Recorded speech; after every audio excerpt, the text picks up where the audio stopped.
can ask. Coach Prince, welcome. Thank you. You've been here officially as the head coach since January. How is it like to be coaching a side like Vision FC? I'm enjoying my time here. I love what I'm doing, and most important is the kids are responding to me, so it makes me enjoy myself here well. What's the difference between coaching a lower division side as compared to Medeama? Yeah, I think, as you said, a lower division. I mean, Medeama is a higher division, and definitely you know the difference between high and low. The high, there's a lot of pressure and stuff like that, and then you know, if you're lucky, you get a team that they allow you to do what you want. And personally, I like to work with the young ones, you know, to educate them well in the game before they go to their next level. Medeama, I went there, the man allowed me to do what I want. I used small boys, young guys to do it, and we went forward. Here, the same thing. So I'm enjoying it here. The difference is, you know, the traveling is the most tiring part of it. Go to Tamale, and when you're not lucky, you lose, and driving back to Takwa, it's a long journey, you know. Those experience, you know, you don't have it here in the local first division. Here, it's just Accra. Here, we have about 4 or 5 teams. The furthest we go is Odan area, and that's it. So Kmando, you know, so it's not that far from Accra. So those are the little things different there. But me, I would say first division here, there's a lot of good talents, very good talents. Yeah. Talking about talents and young guys, going through what you've done so far, I realize you are more into scouting, development, helping younger players get opportunities abroad. Why do you do that?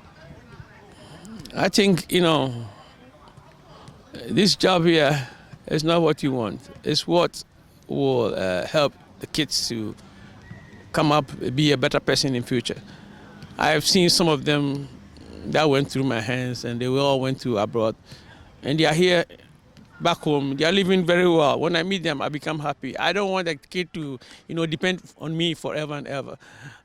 I'll help you when you're around me, but when I give you the opportunity to move on, I want you to go to the next level. I'm not there to help you again. You're gonna help yourself and help your family as well. That's opportunity. That's what makes me do all those things. You know, bring good living to the country. They bring a lot of money into Ghana, and it's helping the country itself. So it makes me happy to do it over and over again. So what are like your top 5, what would you say are your top 5 biggest exports? Yeah, I think I've done Andrea Yu. Yes, I took him outside. The opportunity came for him, and I was the one coaching him at that time. Andrea is one of them. I think I have a Baruso, Ampema, yeah. And now I have a, what do you call it, Isaac Kofi, and I have a Alfred Duncan. I think there's a few more. How do you balance this new work with your personal life? It's very difficult. It's very, very difficult. You don't get it done the way you want. And then you have to plan your life as well. You know, I have kids, you know, that I'm bringing up to be better people in future. And this job, it takes a lot out of you. Most of your time, even when you're in a house with the family, you start thinking about what's next, you know, and that's where it wears you out a lot. But I'm coping with it. I got some few years to go. I just give the gear a few years to go, and I will say bye-bye to the game. Maybe be an advisor or something, but not to coach as it is. Yeah. You have a very good relationship with Maxwell Konadu, and now he is back at Kotoko, second coming at Kotoko. There's this whole thing with like second coming at Kotoko. Do you think he's apt enough for this job? Yeah, why not? In the country in Ghana, if you want to mention about 5 coaches, good ones, Maxwell will be part in there. So if he gets a job in Kotoko to coach, definitely he can take the pressure. He will do his best, and I think his best will be enough for the fans of Asante Kotoko to be happy. But describe your relationship with him. Yeah, I think I work with him at I was an assistant to him when he was in the U20 national team. We qualified the team to go to the World Cup. That was Turkey. So I work with him and I know what he can do. He also knows what I can do as well. Take me through the time with the under-20 team. How was it like? It was a very huge battle in my life. I went through a lot and I devoted a lot of time for it to make sure I make a mark there. And a lot of things happened there that, it happens everywhere in the world. But, how we handle it here is different. I coached the team. We qualified to go to the Africa. They came up to me, told me I have to get the license B for Africa before I can coach. And I said, okay, no problem. So they told me to step down. And funny enough, there were guys here who doesn't even have a license, and they were working at that time. But I was, told to go out. And I went out quietly. I moved on with my life. Lucky for me, I went to Medeama. As soon as I signed a contract with Medeama, I got an opportunity to go to Sudan. So I left Sudan. I asked Parker Moses to excuse me so that I can go. He said, no, why not, Prince? It was a better opportunity out there. Go grab it. When you're back, you come back with us again. What's the experience like, and how did you cope with the disappointment? Like, you've helped the team reach there, you wanted to take it to the next step, and then they say, hey, you don't have that, walk out. No, that doesn't bother me at all. It didn't change anything in my life. It gave me success. I left there, I made an opportunity to go to Sudan, and I make a lot of money for my kids to enjoy life. So why do you cry about it? You free baby, you go to baby for that. Why do you cry?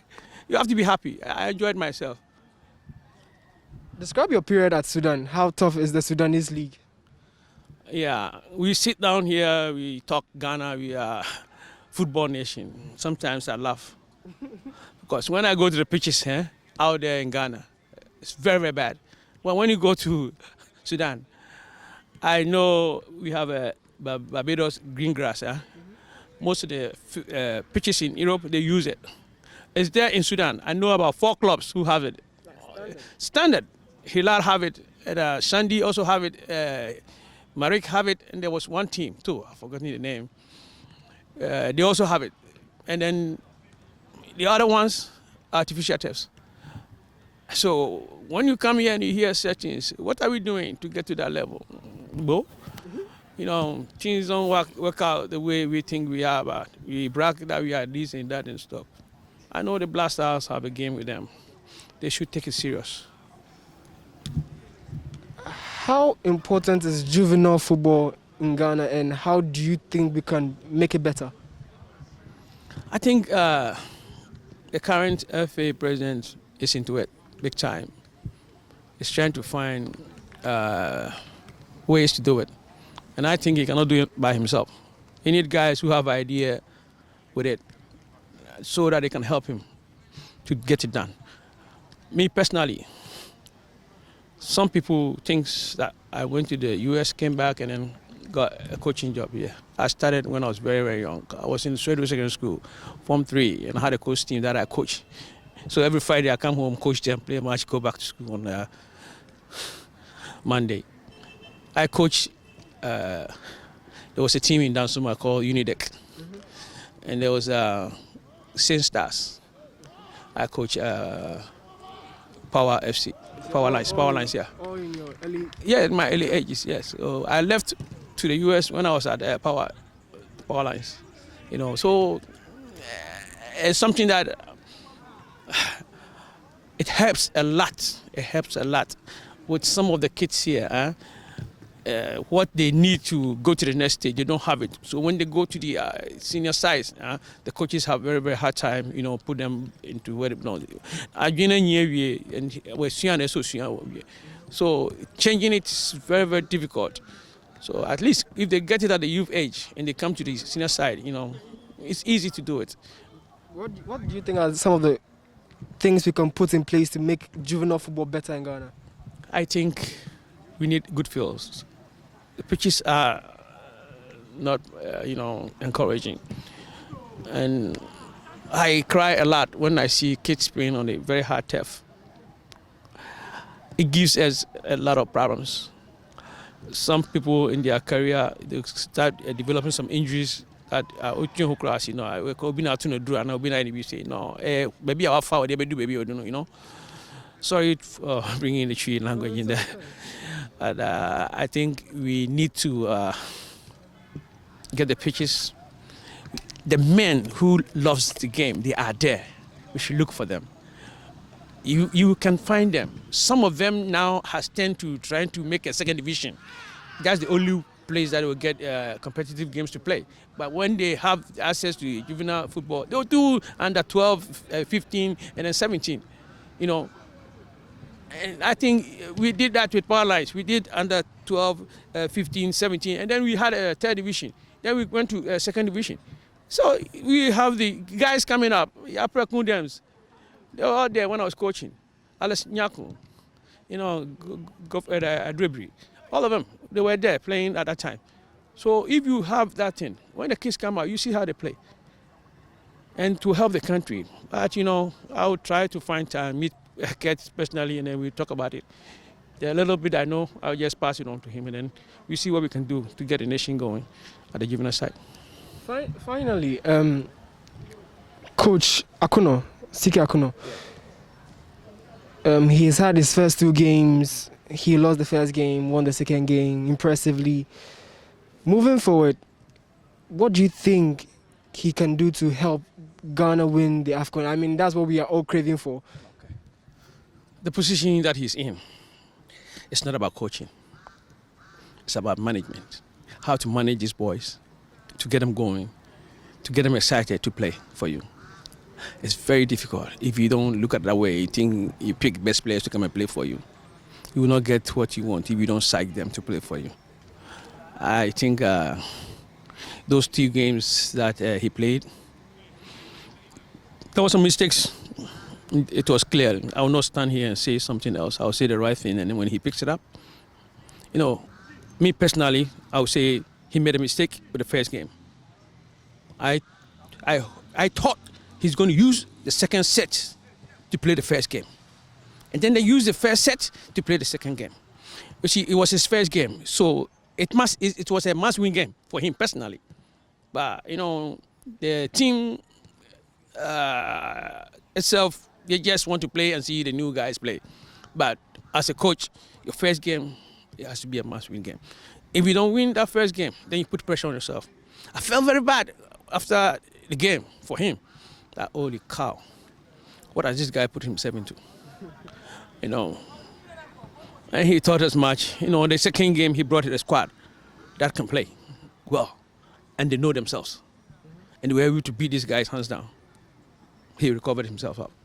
I hope he doesn't go to those things again. It's a learning stage. He has learned from it. He's a smart guy. I know it will never ever happen again with him. So you think we can win the AFCON? Yes, we have the men. Why I'm saying that, it's not the big names that win the AFCON. It's the determination of the team itself. How badly they want it. Is everyone there committed to win the AFCON? Yeah, wanted AFCON. Not the individual names, no.